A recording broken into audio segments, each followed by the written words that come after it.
दोस्तों, चूँकि मैंने आपसे वादा किया है कि मैं अपने ट्रैवल डेस्टिनेशन में जहाँ जहाँ भी जाऊँगा वहाँ का जो सबसे बेस्ट टेस्ट है वो आपके लिए ज़रूर टेस्ट करके बताऊँगा।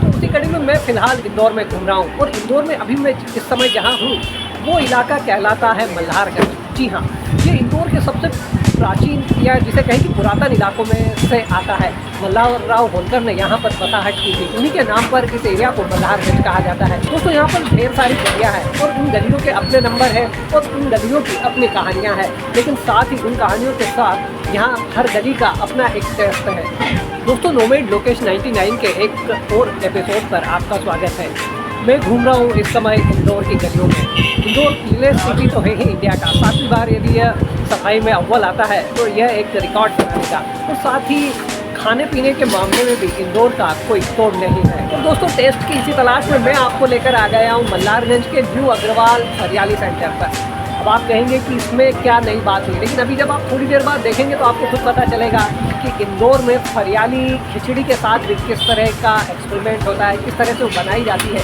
और उसकी दीवानगी किस तरह से लोगों में रहती है। न्यू अग्रवाल फरियाली सेंटर की यदि लोकेशन की बात करूँ तो यदि आप जवाहर मार्ग से आते हैं तो आपको टोरी कार्नर तक आना होगा। टोरी कार्नर के लिए जब आप टर्न लेंगे तो उससे पहले ही लेफ्ट हैंड पर टर्न ले लीजिएगा, जो मल्हारगंज का मेन रोड कहलाता है या कैलाश मार्ग भी कहलाता है। यहाँ आप जैसे ही टर्न लेते हैं तो 2-3 दुकानों के बाद ही न्यू अग्रवाल फरियाली सेंटर आ जाता है, जो कि इस एरिया में तो फेमस है, साथ ही इंदौर में भी फेमस है। यदि आप गुजरात साइड से आते हैं तो आप पहले गढ़वाल बस स्टैंड तक आइएगा और उसके बाद बड़ा गणपति को क्रॉस करके आप राइट टर्न लेके कैलाश मार्ग पर आ सकते हैं, जहाँ के दूसरी छोर पर आपको न्यू अग्रवाल फरियाली सेंटर मिल जाएगा। और जैसे कि मैंने मेरे एक और एपिसोड में बताया है कि कैलाश मार्ग के एक कॉर्नर पर आपको जैन हेल्थ सेंटर मिलेगा, जहाँ एक भेल का बेहतरीन स्वाद मिलेगा। दूसरा कॉर्नर है जहाँ अग्रवाल साहब आपको फरियाली का बेस्ट टेस्ट अवेलेबल कराएंगे। दोस्तों, अपनी ट्रैवल जर्नी में मैं आपको हर उस जगह लेकर जाता हूँ जिसकी अपनी एक लीगेसी है, जिसकी अपनी एक खासियत है। ये जो शॉप है इसको लगभग करीब 35 साल हो चुके हैं। ओम प्रकाश जी अग्रवाल ने इसकी स्थापना की थी और मेरे पीछे जो आपको दिखाई दे रहे हैं शैलेश जी अग्रवाल, फिलहाल इस दुकान को ये भी संभालते हैं। और ये इनके हाथों का कुछ जादू है कि ये इनकी जो फरियाली खिचड़ी है आप उसे खाते ही रह जाएंगे। और दोस्तों, चूँकि ये इंदौर का सबसे पुराना इलाका है, या यूँ कहें कि सबसे पुराने इलाकों में से आता है, तो आप टेस्ट के मामले में इसे बिल्कुल भी हल्का मत लीजिएगा। यहाँ की गलियाँ भले ही छोटी हो, यहाँ आसपास आपको ऐसा लगे कि अरे यार ये किस तरह की जगह है, लेकिन मैं आपको बताऊँ कि जब आप टेस्ट के मामले में कंपेयर करने जाएंगे तो इंदौर की जो बड़ी और नामी और फेमस दुकानें हैं उनकी टक्कर की चीज़ ही आपको यहाँ पर मिलने वाली है। और दोस्तों, अग्रवाल फरियाली सेंटर सिर्फ फरियाली खिचड़ी के लिए ही फेमस नहीं है। यहाँ पर जो ट्रेडिशनल जो जिसे कहें ना कि मालवा का जो टेस्ट है मिठाइयों का, वो भी आपको उतनी ही शिद्दत से मिलेगा। आप चाहे फिर इसे छेना रोल में टेस्ट करिए, या फिर मैंगो रबड़ी में, या फिर यहाँ की गुलाब जामुन टेस्ट करिए, या फिर यहाँ का जो पुरातन जिसे कहें ना कि रबड़ी कलाकंद, उसका भी एक अपना मिजाज है, उसका भी अपना एक अलग टेस्ट है। तो दोस्तों, थोड़ा सा आपको जानकारी से भी लवरेज कर दूँ।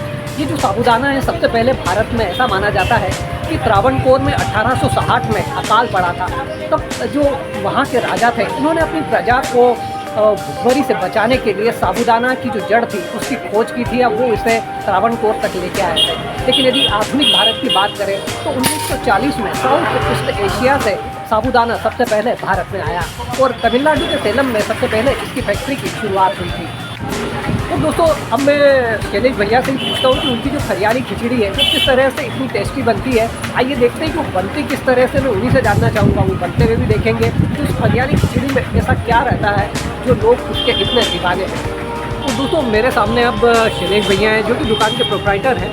उन्हीं से जानते हैं कि ये जो साबूदाना खिचड़ी है वैसे तो घरों में बनती है और गृहिणियाँ इन्हें बनाती है, लेकिन इनकी जो खिचड़ी का जो टेस्ट है वो किस तरह से अलग हो जाता है। आइए इनसे ही प्रोसेस समझते हैं। चलिए भैया, आपकी खिचड़ी किस तरह से इतनी टेस्टी बन जाती है? ये भगवान हम रेगुलर 32 साल से इसी चीज़ में हैं जी। तो इस चीज़ का हम विशेष महत्वपूर्ण ध्यान रखते हुए, और ये चीज़ जो है एक उपवास की चीज़ है, जी जी। तो इसमें शुद्धता और सात्विकता देखते हुए हम इसको तैयार करते हैं।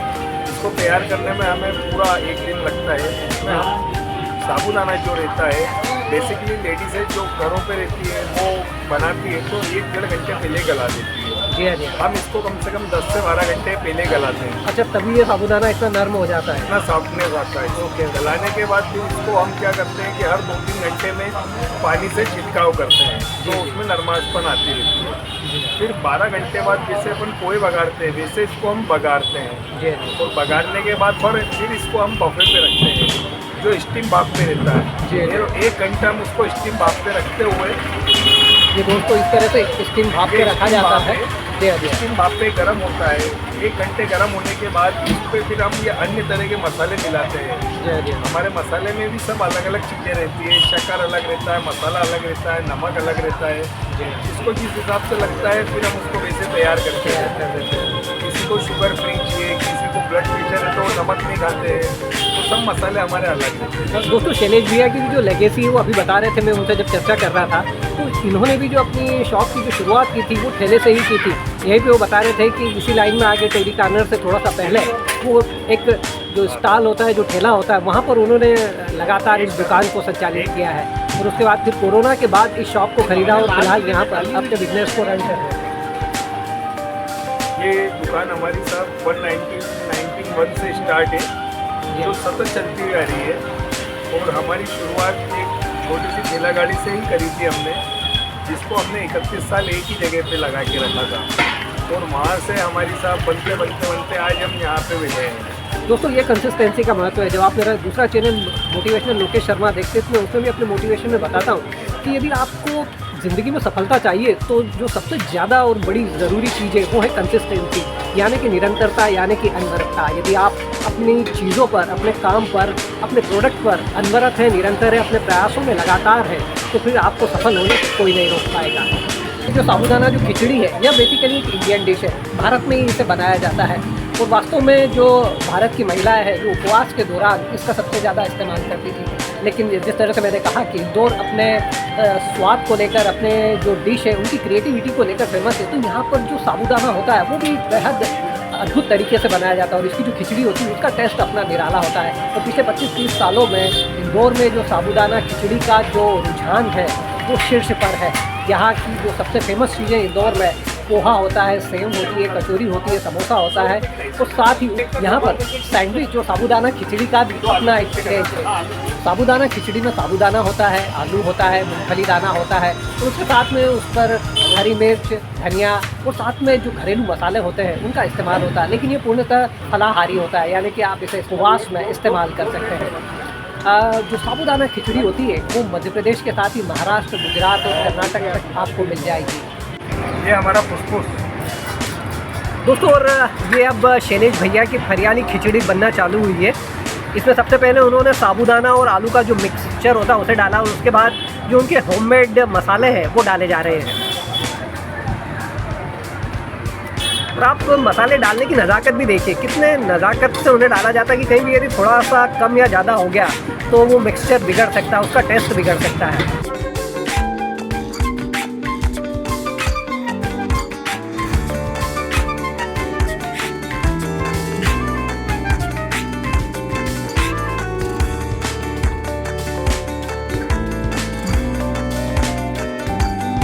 तो दोस्तों वास्तव में जो 2 मिनट में तैयार होने वाली चीज़ दिख रही है ना, लेकिन ये 2 मिनट में तैयार नहीं होती। इसकी प्रिपरेशन कम से कम 1 दिन पहले स्टार्ट हो जाती है।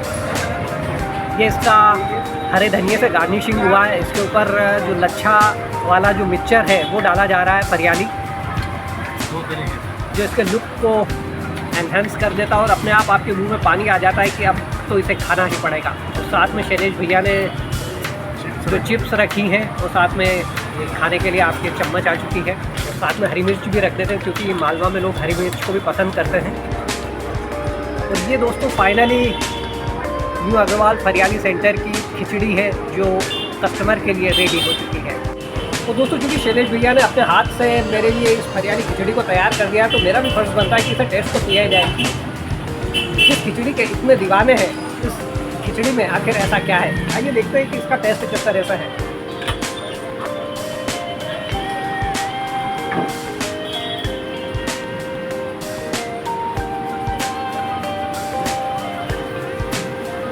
दोस्तों मुझे जो इसमें खास चीज़ नज़र आ रही है प्योरिटी। इंदौर में वैसे तो मैं आपको बताऊं कि इंदौर एक ऐसा शहर है जहाँ पर स्नैक्स के रूप में खिचड़ी को इतना ज़्यादा, वो भी साबूदाना की हरियाली खिचड़ी को इतना ज़्यादा पसंद किया जाता है।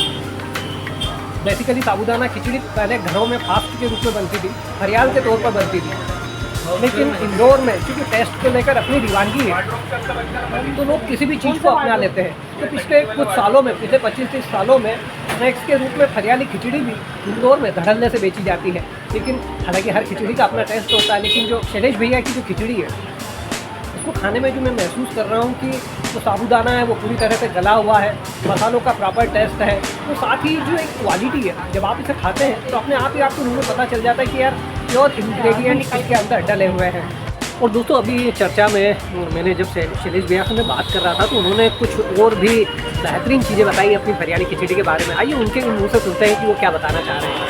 जी शैलेश भैया, ये जो साहब हमारी साबूदाना खिचड़ी है, इंदौर के बजाय हम इसको अन्य देशों में भी लेके गए हैं जहाँ इसको बहुत अत्यधिक पसंद किया है।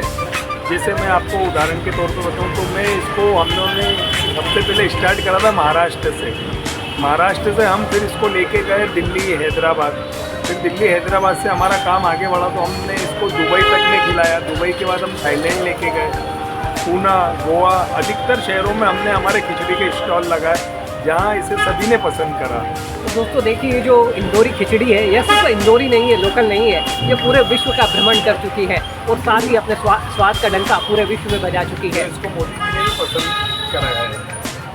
तो शैलेश भैया बता रहे हैं कि मोदी जी ने भी इसे पसंद किया है।